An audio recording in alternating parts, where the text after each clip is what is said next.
Are we going? Yep.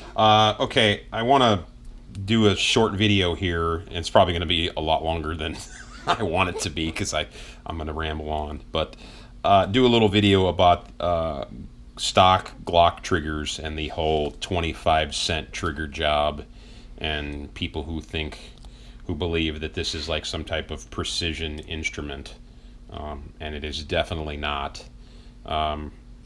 This is the stock trigger out of a 19. And if you know anything about manufacturing, you can take one look at this and realize that these are not precision pieces. These are stamped. They're actually quite crude. And they need some attention if you want your trigger to work properly. There's a few key areas that you need to polish on these, and there's actually, in my opinion, one area that needs a little bit of filing. In particular, the piece that slides over the firing pin safety, this little guy right here. This one is already been filed by us, so it's actually smooth. But if you look at a stock version, the stamping, the way that the stamping works is, you can even see evidence of it right there. And right along this edge, they're very raw. It's literally sheared out, so the edges are literally rough. I mean, you might even be able to hear that, and that's what's sliding over your firing pin safety, which basically goes like this. And it has to be smooth, and they're not from the factory. They're literally raw and gritty, like a serrated knife. This firing pin safety in here is very rounded. That's actually a Lone Wolf titanium firing pin safety, so they're only like $6, I think, and they make a world of difference, unless you want to, of course, round yours and file it yourself. Anyways, this needs to be smooth. It needs to be, the roughness needs to be filed off. So you need small, fine files, and I don't remember where I got this set. It's really old. I've been using it for years, and I just pick one that's somewhat, you know, they're not very drastic files. I mean, look at that. They hardly even do anything to my fingernail. So what you have to do is set yourself up with the file and just follow this edge. And again, this is not a precision thing. The whole mechanics of this is actually quite primitive. It's just sliding, and the ramping itself is what pushes and fires the trigger. So don't feel that you're going to screw anything up. You're not. You're actually going to improve things if you have a decent, steady hand. So you need to follow the angle that's already there as closely as possible. And you need to file in the direction that it's traveling. You want to get those sideways grooves out. So usually what we do is we just file a little bit this way. We round this edge just slightly, and we come over the top. And if you look at a stock one, you'll see that it's not actually rounded. It's actually, they're stamped out and sheared off. So this is somewhat flat. There's usually a little flat on the top, another flat, and another flat. And feel free to file that stuff out. It's not going to hurt anything. It's going to improve the release of that firing pin safety. It's not going to go off accidentally. It's not going to happen. When you buy a $250 Zev trigger or $125 Glock Craft or whatever, and you order this a whole assembly from them, 9 times out of 10, it is a stock Glock trigger bar, and all they've done is exactly what we're doing right here. They've cleaned it up, they've rounded the rough edges over, they've polished it, they may have NP3 coated it, nickel boron, whatever the process is that they use. But that's what we're doing here. You're not going to screw anything up unless you totally misshape this thing, you know. And I don't know, using a file that will barely cut your fingernail, I don't know how you're going to do that. You'd be surprised, though, even though it won't cut your fingernail, it actually is. I don't know if you can get in there, Nathan, but it will, you know, there's slight lines going in it already. And those lines are good when they're going this direction. It's the stamping lines, as you see through here, that you don't want. You want to get rid of those. They make a big difference. So again, just file this over in this direction, round it up, clean it up.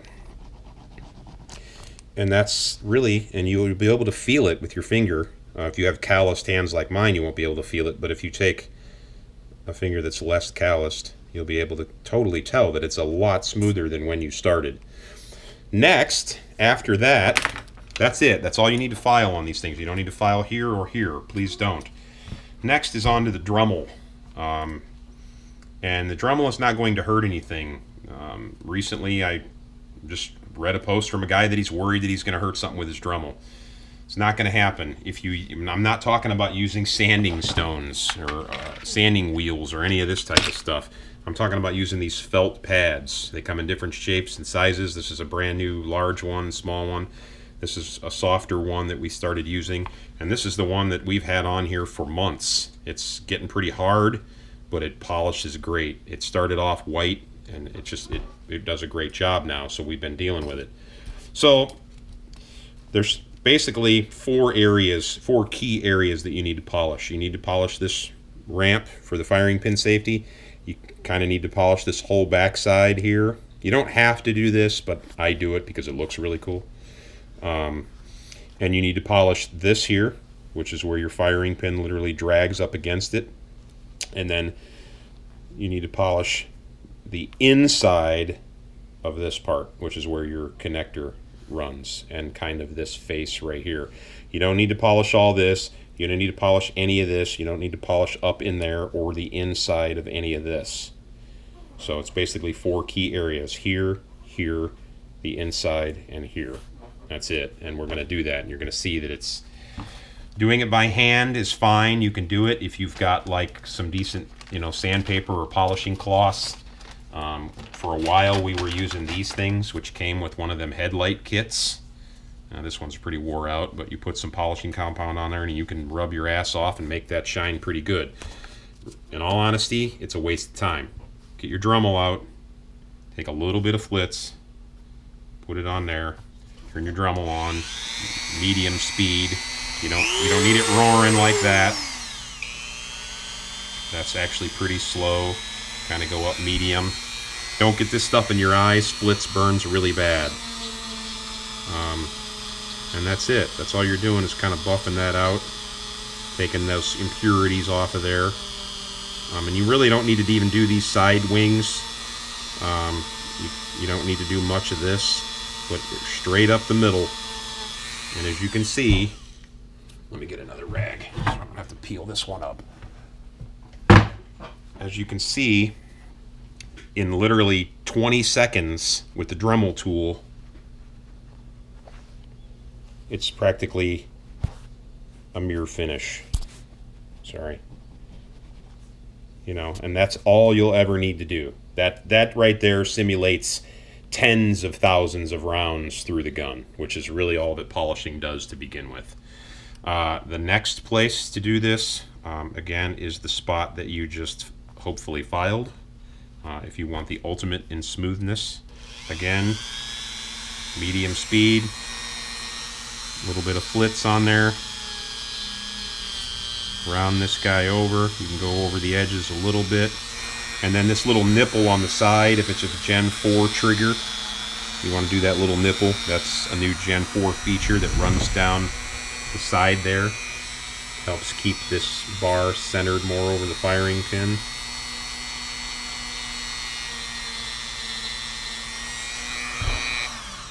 And that's it. Take your rag, buff it up, and you will be able to feel with your finger. It's a huge difference in the roughness of it. Next spot, the next critical spot, is right here where the connector mates up on the inside. A little bit of flitz, medium speed, do it however you want. Squeeze this guy up in here. This style wheel might be better, or this style wheel might be better for this application, but this is what we got on here and I'm rolling with it. And you don't need to do way up in here. Nobody's going to see it. All you need to do is this very end. And then go over this edge too, because your top bar of your connector rolls down this as well. And that's it. That's the three critical areas. Polish that. That's the three critical areas. If you're enjoying what you're doing and you're having a good time and you're thinking it's going to make a difference, flip it up like this. Put a lot of flits on here, and you can do this fourth area. This runs down the slot, the side of the frame right there. Polishing it probably really doesn't do any good at all because it's not really making any contact with the gun other than those two little ribs right there, those raised ribs. So about right in the middle, but again, this is actually pretty cool. This is probably going to splatter on that lens, Nathan. Again, medium speed. You're not going to hurt anything. You can do these corners straight up the middle. Round those over. Again, if you want it to look cool, you can move down here and do all this. Not important. But as you see, almost no speed, almost no flits at all, and 15 seconds with a Dremel, and I've just basically done 30,000 rounds through that trigger. And even with 30,000 rounds, it wouldn't look that good. It would look completely black like this one. So that's all you need to do. It's not really a big deal. I don't know how long this video is at this point. What are we at right now? Almost 11:20. 11 minutes, and we have significantly improved a stock Glock trigger. Don't worry about screwing this up. You're not going to do it with the... I mean, if you use a gigantic file and you're really cranking on this thing, then yeah, you're going to take off more meat on there than you want to. But smoothing that over, you know, getting those sideways cuts out of it, that's absolutely critical. You wouldn't believe the difference that it makes. Again, this doesn't make a big difference, but it sure makes you feel a little bit better that this is as smooth as it is, and it's going to run down the side here a little smoother. The connector spot is a big deal. That needs to be smooth. This top edge, the firing pin itself, ramp right there, I guess that's what they call it. But most importantly, this guy makes a huge difference. So good luck.